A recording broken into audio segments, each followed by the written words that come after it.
goodness, guys, we are live by the looks of things here on YouTube. Welcome to the season premiere of the Carrguy and Sixfan show. And this is season 2.0. And if you, or sorry, 2.1. If you don't know why we're calling it 2.1, it's because way back at the beginning of summer, we tried to start this thing off just as Google Hangouts disappeared. And Google Hangouts was so simple and so easy that we could start a live stream just by a couple of clicks of the mouse, and boom, we were live. Well, we failed, and we failed, and we continued to fail until we came across this product that we're seeing here tonight called StreamYard. And StreamYard, again, is just as easy, if not easier, than the Google Hangouts that we used to have before. So welcome to the live feed. We've got a few people in the chat. We're going to get to that in just a second. But for those of you who don't know me, my name is Jason. I am Carrguy. I'm only half of this show, and I'm about to introduce you to the other half. And without further ado, we have, go ahead and introduce yourself. Hi guys, this is Grant, straight Sixfan here. Not really. This is Captain Ron. Captain Ron is in the house, guys. We had to play a little, have a little fun, and we played a little trick. But Grant I mean, is with us honestly, in spirit. look at The this. I mean, we resemblance. kind of look the same. Almost. Yeah, there you go. See. So before we 5-minute intermission for laughter. We'll just go ahead and get it out of the way right now. oh shoot, we tried to get this out of the way before we went live. Dude, you had to expect that if you're gonna have me on, we're gonna have some fun with this. Okay, straight face. Here we go. So, guys, before we get on too much further with this show, Grant was unable at the last minute to join us for the season premiere of the Carrguy and Sixfan Show season 2. So I did manage to wrangle Captain Ron to jump in here and give us a hand. And obviously, within the first 30 seconds of this show, it was well worth it to have him here. Thank you, Ron. Have a good night. No, I'm kidding. Okay, see you later. Yeah. So before we go too much further, Ron, I'm going to give you an opportunity to introduce yourself to the guys who are here already, and just tell us a little bit about what you do on your YouTube channel, as well as what brings you to YouTube.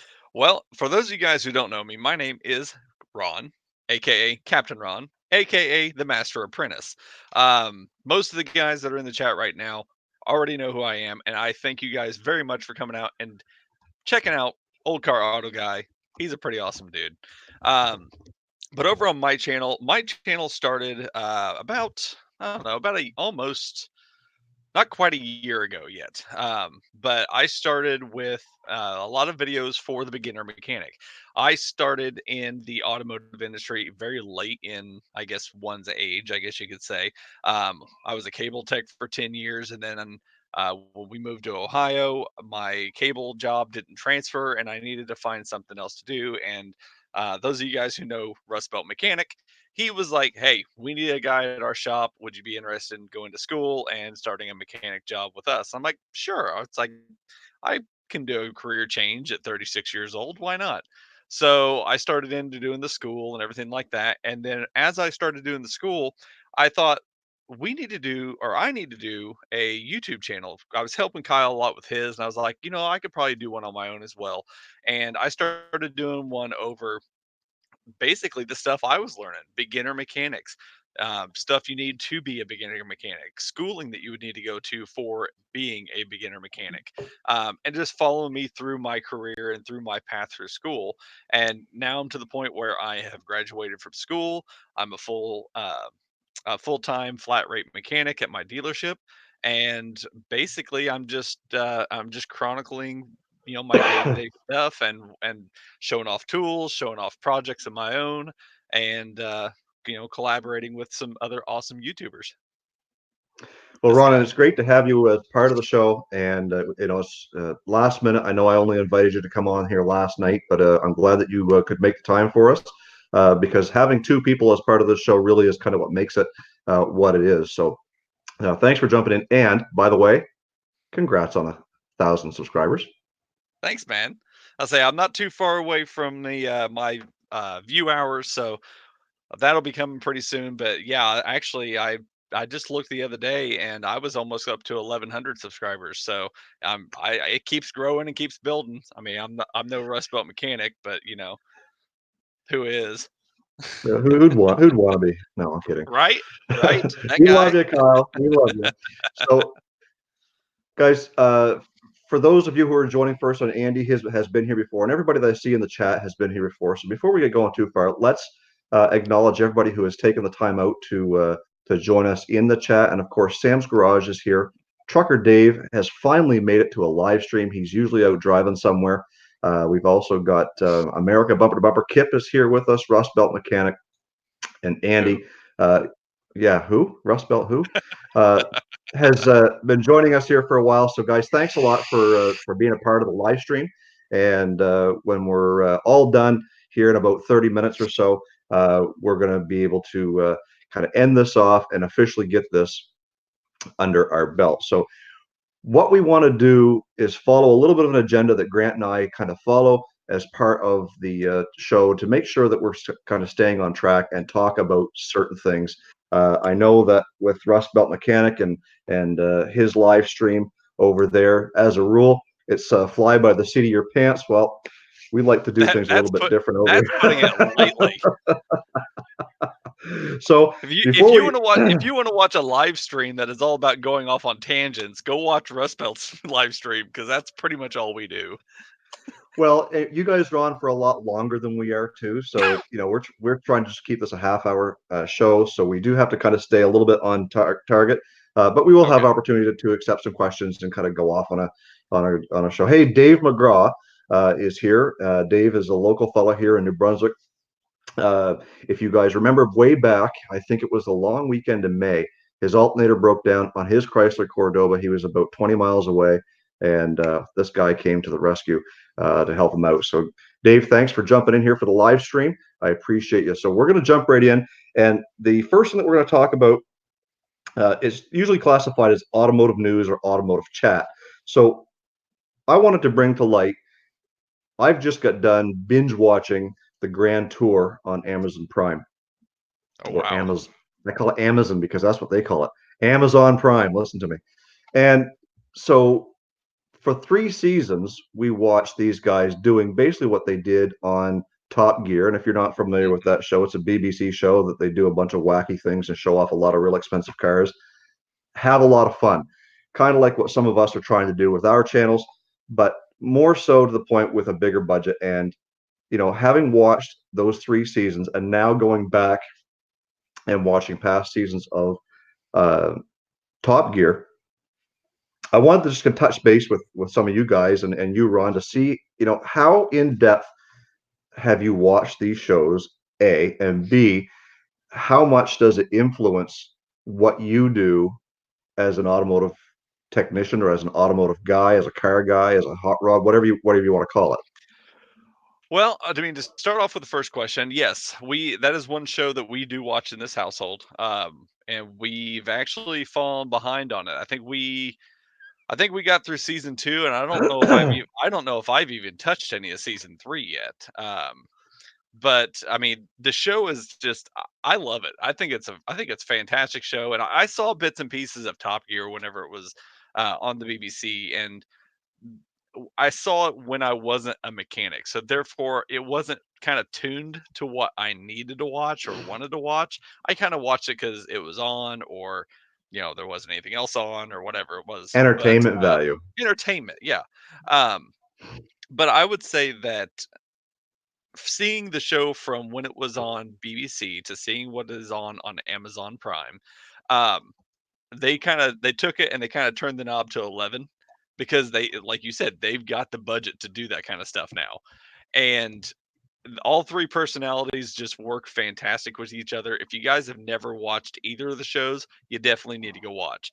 Um, for whatever reason, and I'm horrible with names. So the little short guy, the little Richard shorter Hammond. English guy, Yeah. yeah, Richard Hammond. I don't know why, but he strikes me to look like he has this. this sense about him that I keep relating him to Tony Stark, and I don't know why, but I think it's the look. Um, but I think I can't nail down one person on that show that I like more than others because they all bring something different to the table of that show. One of them brings, the snarkiness, the other one brings the goofiness, the other one brings kind of a Know it not all. yeah, kind of a no, well, we all know who that is. Um, but yeah, I mean, it is a fantastic show. Now, as for now watching it as a mechanic, um, I don't know if it really influences me too much. I mean, it does allow me to see what kind of innovations and stuff they're coming out with all these newer model cars and stuff like that, and also see stuff that I've never even seen before or even heard of before for that matter. I mean, you got to remember, I mean, I was a car guy for a while, but I wasn't as deep of a car guy as I am now when I was younger. Um, I'll be candid. When I was younger and in high school, I read Lowrider magazine, and that was about it. And you can judge me for what it is. Um, and that was my car thing at the time. Was I was into that magazine. Not for the girls, for the cars. Just gonna throw that out there right now. A But little bit of both. A little bit of both. a little bit of both. Yeah, I won't lie. A little bit of both. Um, but yeah, I mean, it is a fantastic show, and I think it does. I think I understand it more now than what I did when I was younger watching it on Top Gear. And as we kind of look into the comments, some of the questions that are popping up. Kyle says, who's your favorite personality? And mine is Richard Hammond, the short guy. He's the one that kind of does get poked fun of the most, and yet they each got their own quirk. But I really do like him, and I would agree with you about the Tony Stark thing. He just kind of got that same uh, persona or even look going. Um, but also, somebody said James May is a goofy one, and let's see, it wouldn't be the same if one of them left because they all No, kind of have that. They all work well together, they ha- and they all have that chemistry. yeah, exactly. So when they left the official Top Gear, when all that crap went down with Jeremy Clarkson, um, when they created their own thing, then that's when it became real that those guys were meant to be together. Mhm. And so, having said all that, I really like the chemistry. I like some of the quirky challenges and races that they do. Yeah, But the biggest thing is no matter what you look at it, whether it's entertainment for fun or whatever, there's a lot of educational value there when it comes to what certain cars are and what they do. And one of my most favorite segments on that show is especially the Top Gear side of it because they don't do it anymore, but is when they used to take a celebrity and put them into a run of the mill car and make them run a lap around their track, and they would compare them to all the other guys. So it's an average car with an average person per se. Granted, they're celebrities, but how many right. celebrities drive compact cars? Anyways, that was one of my favorite segments that I'm liking about the Top Gear side with those three. And David had mentioned that he likes the original crew.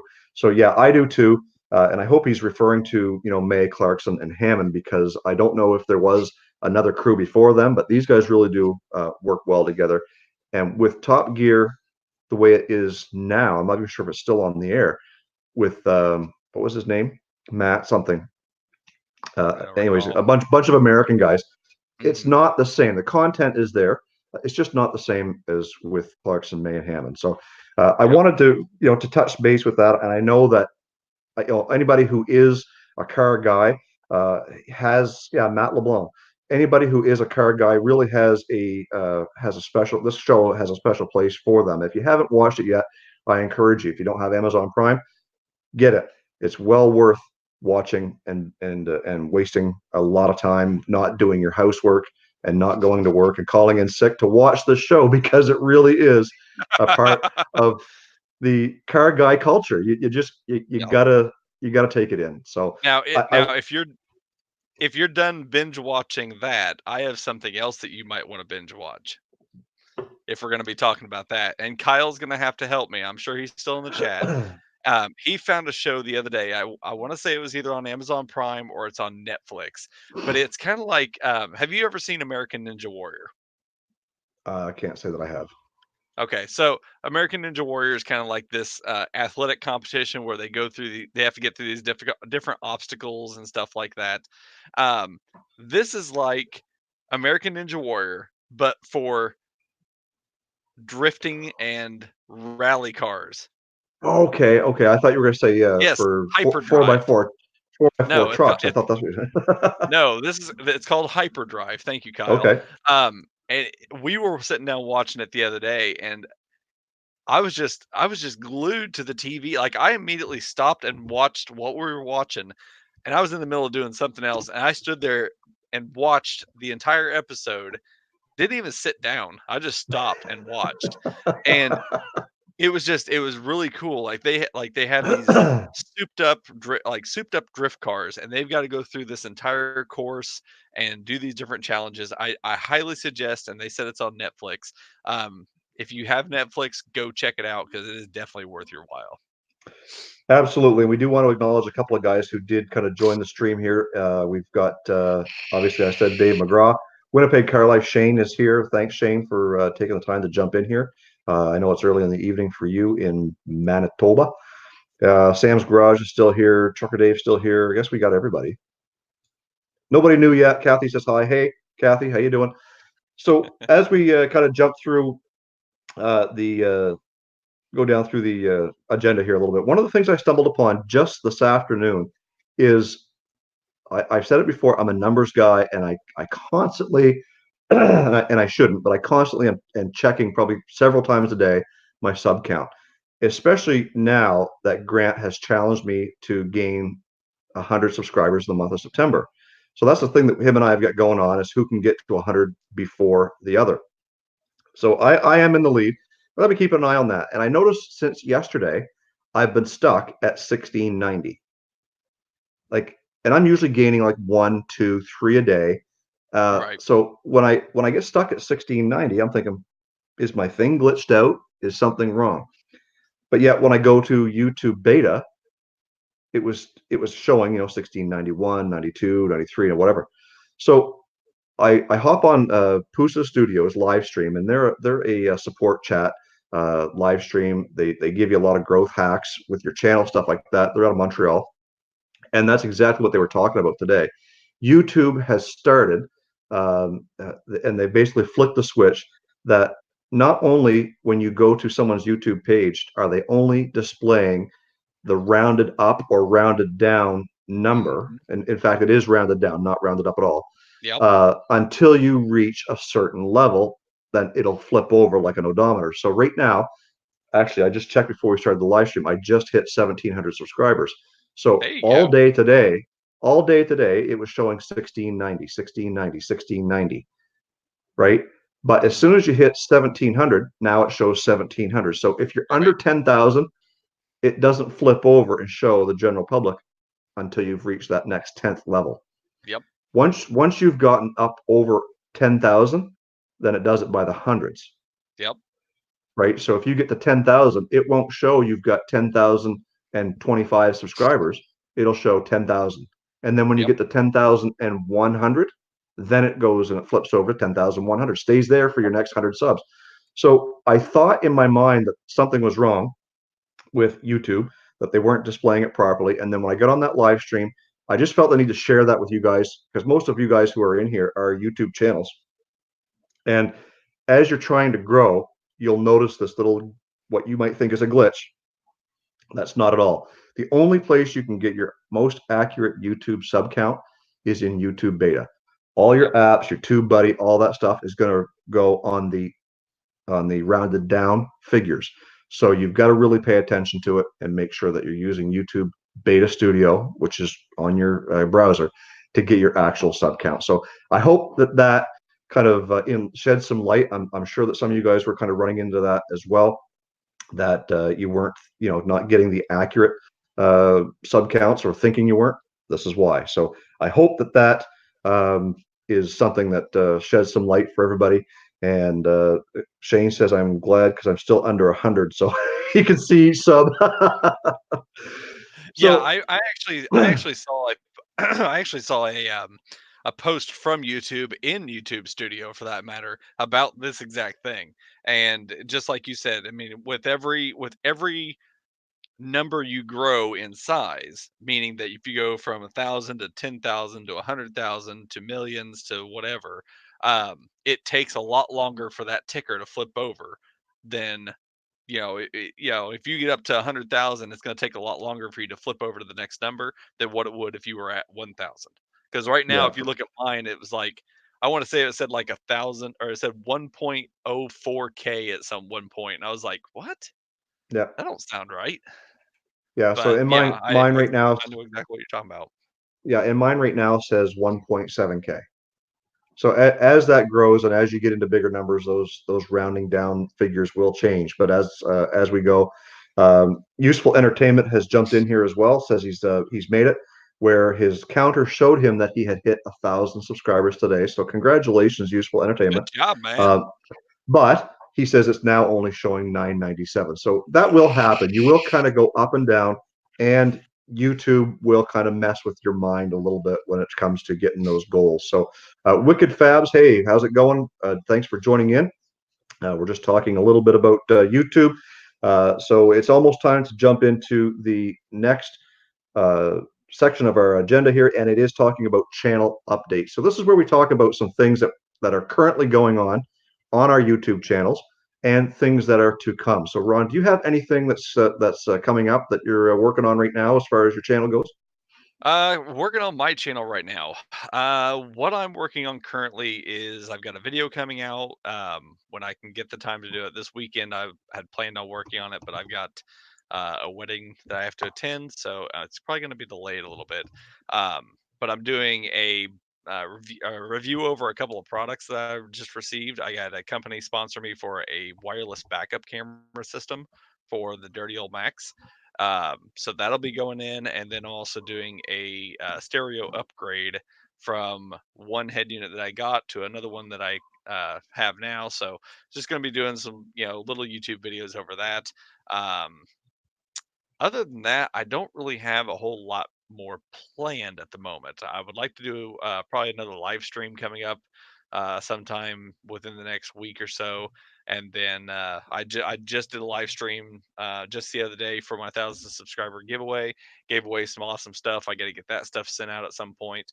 And then obviously it's on Sunday, considering everything, as long as everything goes the way it's supposed to go. You can catch me over on Rust Belt channel. We'll do the live stream over on his channel on Sunday evening. Um, barring no, you know, inconvenience or other stuff scheduled at that time. Who knows what's going to happen? You know us, tangents. Um, but yeah, other than that, I mean, I've been trying to get work done at work, and just getting just trying to get this one video done, because I started it and then I bit off more than I can chew, and now I'm waiting on parts, and now I gotta wait on those before I can continue on. So, but I am gonna try to get to on the point of where I'm actually putting out videos at least once a week, just so I can get that content out there, and then like I said, try to do a live stream at least once every other week. Well, and that's good because I mean we all know that YouTube is what we do just to pass the time sometimes, and we just have fun with it. And to some of us, to at some degree or at some point in our YouTube careers, it seems to overcome everything, and we just feel like, oh my God, I just don't have the time or the room or the whatever to get things done. So life happens. We understand that, and it's just it is life. So we Hmm. we understand completely that when things don't go and get done the way you want them to, well, life goes on, you carry on, you do it when you can. Yep. So Yep. I do want to acknowledge a couple of guys who have jumped in here as well, and I missed Paul when he jumped in. Paul Dietrich has jumped in to say hi. And if you guys are in the chat right now and you don't know some of the names you're seeing popping up in the chat, click those little buttons, those three little buttons on the right hand side of their names, and go visit their channels. If it's something you like, hit them up, subscribe to them, because we're all trying to do the same thing. Corey Pratt says, one of these days he'll hit 1,000 subscribers. He is ever so close to doing that. So if you guys don't know Corey, go over to his channel right now, hit him up, get him closer to that 1,000 subscriber goal. All of us here are trying to grow our channels, no matter whether you're close to 1,000 or you're close to 100 or you're close to 10,000. We're all trying to hit these goals. So make sure you check each other out. If you haven't already and you're not subscribed to me, go down and hit that subscribe button and bell notification. That way you'll get notified every time I upload a new video, every time I go live. Oh, wait. Also, I, I should probably do that. you dirtbag. Also, Captain Ron and Straight Sixfan, go check those guys' channels out because we are putting out, we are putting a lot of effort into making these channels and making some content for you guys to watch. And we hope that you have an opportunity to go over and see what's going on everyone's channel. So yes, Corey, I should have mentioned that. Uh, Go ahead and throw a link in the chat if you want, Corey, to your channel, and I'll make sure that it doesn't get hidden. And that way people can go take a look at that for Craven Cars. So before we move on any further to my channel update, I want to kind of just go back in for a second and mention to everybody, and I know that Grant has already talked about it on his last video, is he had an opportunity to take in a seminar in Las Vegas. So Las Vegas for him isn't that big of a trip. He spent a day learning lots, and he's excited to share that and learning about what it is to tweak your YouTube tools, I guess, your YouTube Beta Studio, TubeBuddy, recording things, just tips and tricks. So if you guys ever have an opportunity to do that, I encourage you, do it. In most cases, it's not that expensive. It's probably more expensive to get there than it is to actually do those courses, but it's definitely something I think that every single one of us out there could learn from. So be watching Straight Sixfan because I'm sure he's going to be talking about his trip to Las Vegas. So as we move on my channel, uh, Saturday's upload is going to be me and the troubles that I had fixing the tachometer on the old Chrysler Cordova. So it's been something that hasn't been working for about 10 years, ever since actually, I rebuilt the car in 07. So for the last 12 years, the tack didn't work. Before I rebuilt the car, it did. So, when it didn't, when everything was put back together and it didn't work, I just chalked it up to I must have frigged something up, and I'll get to it someday. Well, guess what? Someday came this week after 12 years and trying to get that tachometer fixed. And one of the reasons why I wanted to get the tack fixed is because we are heading to the chassis dyno on Saturday. So we're going to get the car back up on the dyno and find out how much of an increase we got over last year. If you recall, I got beat out by a Dodge Neon SRT4 on the dyno. Exactly, I had that same look, and my buddy, my buddy Ross, to this day, still brings it up. For shame. I know, right? So now listen, now listen. If you didn't see those videos from a year ago, you'll know that because the tack wasn't working, I didn't know when to let off. So I was playing it safe, and I was very consistent letting off at 4,500 RPM and was making 191 horsepower at 4,500 RPM. So in my mind, I was thinking, could I have gone another 1,000 RPM and snuck maybe 30 or 40 horsepower out of that? I'm thinking, yeah, I probably could have. By how But much did it? By how much did it beat you though? what do you mean? By how much did the Neon beat you though? Oh, the Neon did like 234. Gotcha. So it was yeah.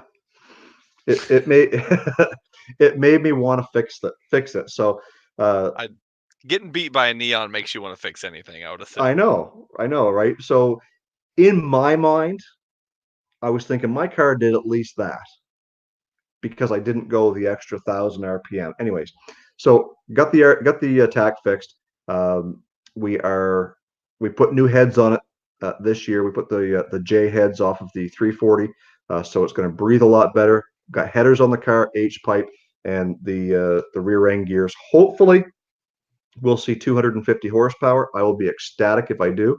Anything over that is gravy. So I'm hoping that we can gain that by being able to track how far up the RPM range we're going. You guys will see that video hopefully on Tuesday. So that is the channel update on the old Mopar. So, do we have any questions? I'm just kind of looking through the chat here to see if there's any questions for us. S&R Someone, Motoring someone, has joined us here. someone asked earlier how many miles you have on the Grandma. How many miles on Grandma? Roughly right now, it's about 130. That's about 212,000 kilometers. So it's not very many for a 15-year-old car. And, I do plan on driving it this winter. I'm not afraid to get it up into the snow. It's well undercoated. I do plan on undercoating it again here within the next couple of weeks. And Dave McGraw says, "Don't blow it up." Yeah, that's the plan, Dave. I don't plan on blowing it up, but I do plan on at least reaching 5,500 to see where that goes. And I'm probably going to be too scared to go much higher than that. And we'll see what happens. Now you Supercharge the guys, Mopar. Yeah, no, I don't think so. now you guys have winter coming in like 2 weeks, don't you? Shut up, Ron. You get the same winter we do. Jeez, man. Oh, technically fall. Technically fall is just around the corner, and that doesn't matter where you are in the world. This fall is happening on the 21st of September. So the evenings are feeling like it already. And Oh yeah. so yeah, we are hoping that we have a nice warm fall. We're supposed to get temperatures in the low 20s, which is like in the mid 70s for you guys. I was gonna So say Celsius. Gotta do the yeah, conversion. there's a conversion there somewhere. Kip says miles on the Cordoba. That's a hard one to tell for sure, Kip, because those cars back in '79 they only had a 5-digit odometer. When I got the car, it was reading, I think, 96,000. My guess is, worst case scenario, it had already rolled over once. I don't know. But since I've rebuilt it, I've probably put about 15,000 kilometers on it. So about 11,000 miles, 10,000 miles. And so it doesn't get driven a lot in the summer, especially this summer. I've been having way too much fun with Grandma. And I just, the air condition, the cruise control just, spoiled me a little bit. So next year, if I don't blow it up on the dyno, I definitely do plan on getting a lot more use out of it next year. I tell you what, if I ever made a trip to Canada, I'd be lost because everything's in metric, and the only thing metric here I use are my tools. It's not that bad, trust me. I live right on the border, so Calais, Maine is literally, I can almost throw a rock. It's probably less than a mile from me. There's only a river Mhm. that separates us. So my all my in-laws are over there.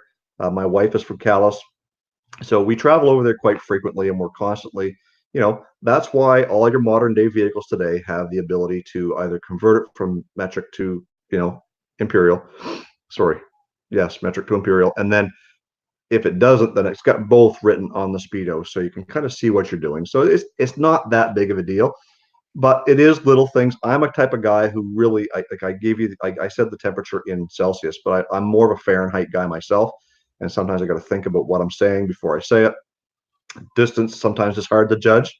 Yeah. To say something is, it's 5 miles down the road. No, it's only 3 kilometers, right? So, anyways, it is what it is, and you know, as we come to the end of this show, there's a tangent. You got me off on a tangent. You're a bad See, influence. see, Holy cow! it's just how it is around here, man. So useful entertainment just asked me a quick question. Do you know where I can get a rear bumper for his bumper and bumper box for your 79? Mine is rotted. Yes, I do. Dave, if you're still in the chat, Dave might have something for you, or at least know where to get the. I got my rear bumper. It was a rechrome from Bumper Boys. I believe they are out of Los Angeles, but they generally make regular rounds on the car show circuit. So they were in Carlisle. They also do they do something in Boston as well once a year, and they bring a lot with them. If they know where you are and they're coming close, they can bring that order with them so that you don't have to worry about paying high shipping costs. I think my bumper was somewhere around 550 for a rechrome. You might be able to get one cheaper nowadays. It might be more. I have heard chrome has gone up, and Andy also says that Bumper Boys is a good place. So hit them up. That's where I got mine, my rear one. and I found a front one on eBay. It had a small little scratch on one side of it that it's down low. Actually, it's right behind where the license plate is. That's one of the reasons why I keep the front license plate on the car. There you So I go. wasn't too worried about it. But the funny thing is they re-chromed right over the scratch. Maybe they knew that's what the license plate was. Anyways, Saves that not guys, happening. no, that's right. That's right. So we are going to end the live stream. I want to thank everybody for taking the time out to jump in here and intermingle with us and each other in the chat. Ron, thank you so much for kind of jumping in here at the last minute and being a part of the Carrguy and Sixfan show. And thank you, Grant, for showing up at the last minute to say hi. And anyways, we're going to do it again next week. Only next week it's going to be on Grant's channel. His link is in the his is the second link in the description of all my videos. Go check them out and make sure you subscribe. Thanks again, guys. Stay focused on the windshield, not the rearview mirror. We will see you all next week. Talk to you later.